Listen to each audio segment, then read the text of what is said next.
Welcome to the first ever broadcast of PNN, Pokemon News Network. Please don't sue me. I am your host, Junkseeker, asking you to please ignore my hair. I'm trying something new. So our first bit of news comes straight from Gamescom, where they announce video games. And while nothing Pokemon-wise was announced, for games, there was a car. So Mini Cooper got a weird, kind of felt like a sponsored segment for showing off a Pikachu car. Pikachu is heavily in quotes as they claim to be inspired by Pokemon. However, the outside of the car just looks like a Mini Cooper. It looks fine.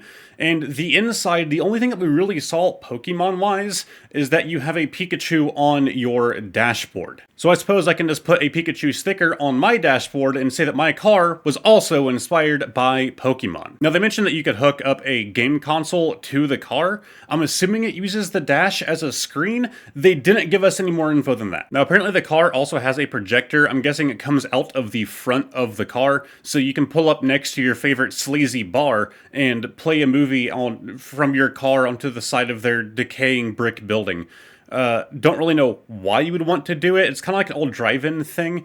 I'm sure if somebody buys this car, they'll use it once or twice, but it's kind of a gimmick that I don't think will get used that much. Either way, the car looks fine. It just feels like a last-minute thing to say that it's Pokemon-inspired. So now let's move on to the Charizard UPC, the Ultra Premium Collection, and the craziness that is going on around that right now. Now, first off, it's a lot like an ETB. You get a bunch of stuff you would normally get in an ETB, although you are getting 16 packs instead of the usual 8 or 10 for a Pokemon Center version, and you are getting 3 Charizard promo cards, which is where a majority of the value for this thing is going to be. The only other thing that comes in the box that's really interesting to me is it comes with a playmat. Now, if it's an actual, cloth playmat, cool. But if it's anything else, the PNN News Network does not officially endorse paper playmats. Wait, PNN News Network, that's what the NN stands for, just PNN. So the big issue around this thing is that it's supposed to retail for about $120.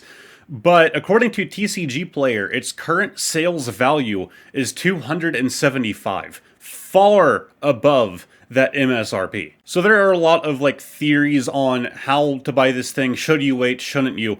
I'm going with wait. I'm not paying $275 for a box that's not...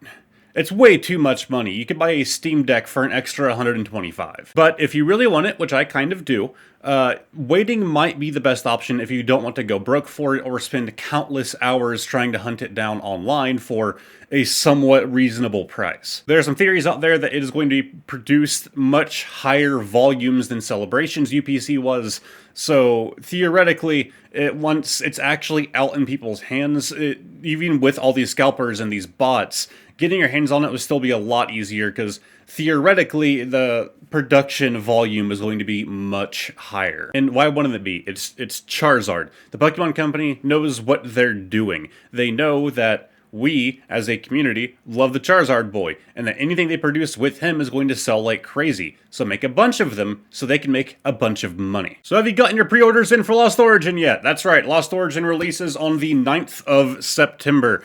Now, I don't want to spoil a whole lot, as I don't tend to look into sets too much myself.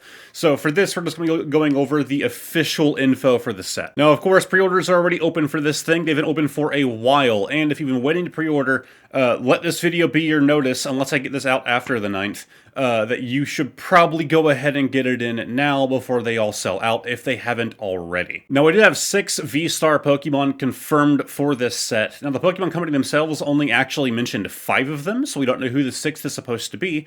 But so far, we have Aerodactyl, Magnezone, Drapion, Hisuian Goodra, and Hisuian Zoroark. And on top of that, we are also getting 3 more Radiant cards. They seem to be sticking to this 3 Radiants per set kind of deal. But the most exciting part to me is that we are getting another 30 Trainer Gallery cards, with that being 30 in Brilliant Stars, 30 in Astro Radiance, and now 30 in Lost Origin. We are getting a total of 90 Trainer Gallery cards within recent history. Trainer Gallery is my favorite thing here at PNN. I think the more interesting announcement, though, is Silver Tempest, which has already been announced for November 11th. The real shocking thing about this set is that pre-orders are already live. This is really far in advance, and to my limited knowledge, earlier than pretty much any other set that they've ever done pre-orders for. 4. Now, I'm saying that pre-orders are live. I don't mean from random sellers on eBay or other shady sites. I mean that they are live on the Pokemon Center. The only other thing of note to me is that the ETB features,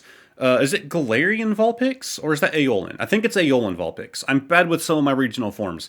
On the ETB, even though Lugia is supposed to be like a front runner of the set, they went with Vulpix over Lugia. For the ETBs, you don't generally have bottom form, baby evolution Pokemon. Usually you have like the legendary or some like final form Pokemon. Like with Go, we had Mewtwo. Like, it feels weird to have Vulpix. It's not bad. If you like Vulpix, this is probably great news for you.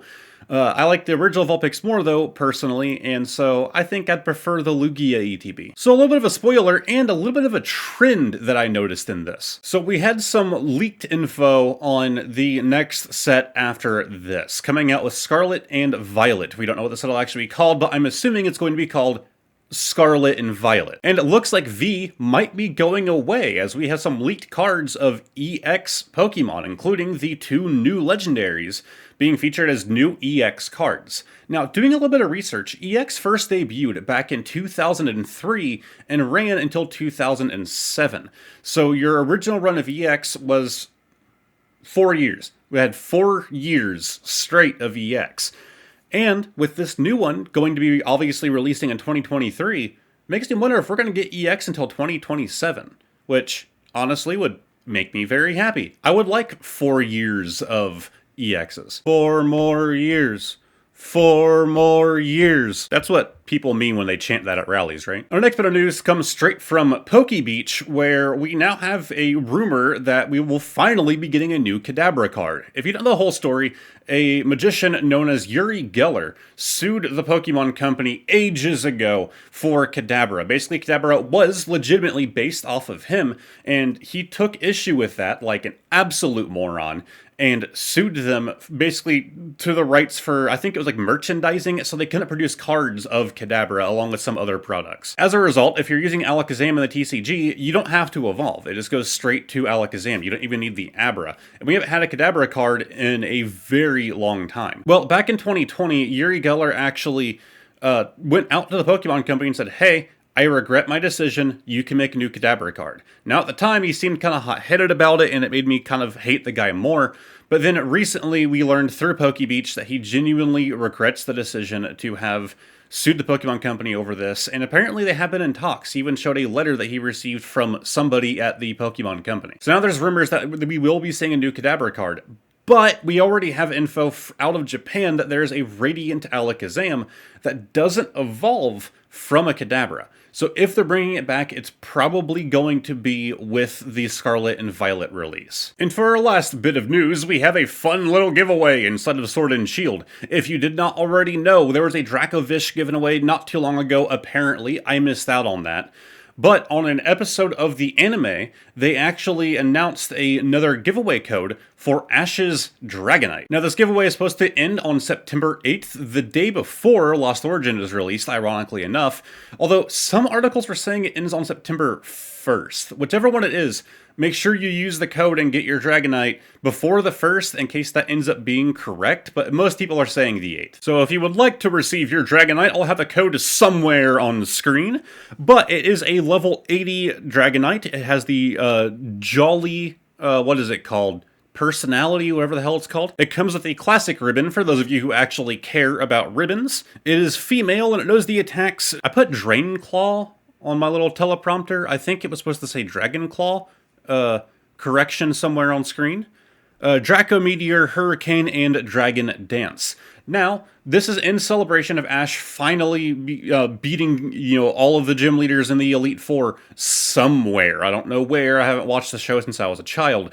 But they're actually giving away the rest of his team as well. So eventually we're going to be getting codes for Gengar, Sirfetch'd, and Lucario. There's also apparently a special Pikachu that you can get, but you have to go to, movie theaters that are playing a specific, one of 3 Pokemon movies, and then bring your Switch with you with Pokemon Sword and Shield, and do the mystery gift feature to receive the Pikachu. I don't care enough to find what theater is doing that for me, it's probably like 2 cities over at a theater that always does weird things like that.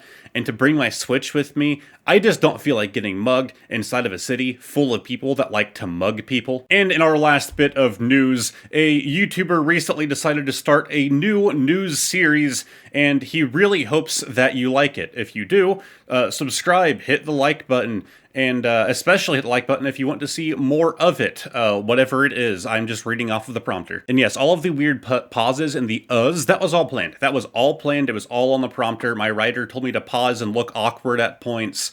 It's all a part of PNN's plan here. The PNNP, if you feel so inclined. But that will do it for today's Pokemon news. I hope you all have a wonderful day. I hope this turns out okay. I put a whole 3 minutes of thought into doing this series.